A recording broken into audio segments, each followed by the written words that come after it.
નમસ્કાર મિત્રો, જય માતાજી.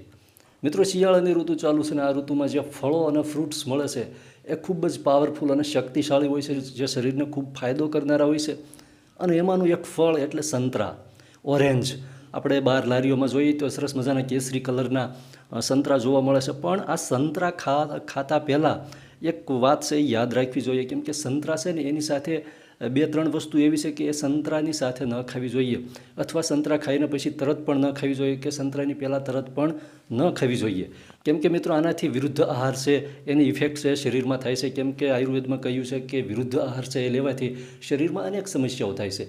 પહેલાં તો એ કહી દો મિત્રો કે સંતરાની સાથે અથવા સંતરા ખાધા પછી તરત કઈ ત્રણ વસ્તુ ન ખાવી જોઈએ ને, એમાં સૌથી પહેલું છે મિત્રો દૂધ. આયુર્વેદમાં એવું કહ્યું છે કે કોઈ પણ પ્રકારના ખાટા ફળ સાથે દૂધ ન ખાવું જોઈએ, અથવા ખાટું ફળ ખાઈને તરત પણ દૂધ ન ખાવું જોઈએ, અથવા દૂધ ખાઈને તરત પણ ખાટા ફળ છે એ ન ખાવા જોઈએ.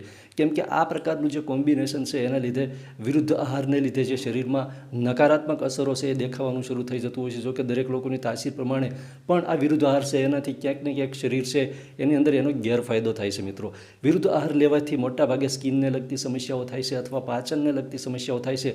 પણ જે સૌથી ઝડપી એનું રિએક્શન આવતું હોય ને તો સ્કિન ઉપર આવતું હોય છે. ઘણા લોકોને આ વિરુદ્ધ આહારને લીધે અથવા ખાટા ફળો સાથે દૂધ ખાવાથી સ્કિન ઉપર છે નાના ફોલ્લા ઉપડી જતા હોય છે, અથવા અમુક પ્રકારના લાલ ચાંઠા પડી જતા હોય છે, કે વારંવાર ખંજવાળ ચાલુ થઈ જતી હોય છે. એટલે આ સંતરાની સાથે અથવા સંતરાની પહેલાં કે સંતરા ખાધા પછી તરત દૂધ ભૂલથી પણ ન ખાવું. ખાટા ફળ સાથે દૂધ ન ખાવાનું હોય.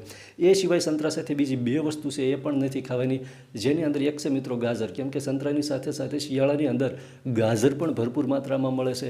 એટલે એવું ન બને ક્યાંક કે આપણે સંતરા લાવ્યા હોય અને ગાજર પણ હોય અત્યારે ઢગલા માટે, તો ગાજર ખાઈને તરત સંતરું ખાધું હોય, અથવા સંતરા ખાઈને તરત અથવા એની સાથે ગાજર ખાવામાં આવે તો આના લીધે પણ મિત્રો એ વિરુદ્ધ આહારને લીધે પણ શરીરમાં સમસ્યા થઈ શકે છે, જેના લીધે સ્કિનને લગતી સમસ્યા થઈ શકે છે. ગાજર સિવાયની બીજી વસ્તુ હોય ને તો એ છે મિત્રો પપૈયું. જોકે પપૈયું ઓછા લોકો ખાતા હોય છે, જોકે બીમાર વ્યક્તિ હોય ત્યારે જ પપૈયાનું મોટા ભાગે સેવન કરતા હોય, અથવા સંતરાની સાથે ઘણા લોકો ફળ ખાવાના વધારે શોખીન હોય તો એકસાથે બે ફળ ખાતા હોય ત્યારે ખાસ ધ્યાન રાખવું, સંતરાની સાથે અથવા સંતરા ખાધા પછી તરત પપૈયાનું સેવન પણ ન કરવું, કેમ કે જેને લીધે સ્કિન ઉપર અસર દેખાઈ શકે છે. મિત્રો, બાકી સંતરા છે એ સૌથી પાવરફુલ ફળ છે, પપૈયું પણ પાવરફુલ ફળ છે, ગાજર પણ પાવરફુલ અને શક્તિશાળી ફળ છે, અને દૂધ છે એ પણ સંપૂર્ણ આહાર. બધા જ ફૂડ છે એ શરીરને ખૂબ જ ઉપયોગી છે. પણ અમુક ફૂડ સાથે અમુક ફૂડ છે, અમુક ખોરાક ખાવાથી શરીરમાં એની વિરુદ્ધ અસર દેખાતી હોય છે. તો આ રીતે સંતરા છે એ ઢગલા મોટાના દરરોજ એક સંતરું તો ખાવું જ જોઈએ. સંતરું ખાધા પછી તરત આ ત્રણ પ્રકારના ખોરાક લેવામાં ખાસ તકેદારી રાખવી જોઈએ, નહીંતર સ્કિનની સમસ્યા અને પાચનને લગતી સમસ્યા થાય છે, જે ભવિષ્યમાં ઘણા લોકોને આવા વિરુદ્ધ આહાર ખાવાને લીધે ઘણી વખત સ્કિનની એવી સમસ્યા થઈ જાય છે કે એ સમસ્યાને દૂર કરવી ઘણી બધી અઘરી થઈ જાય છે.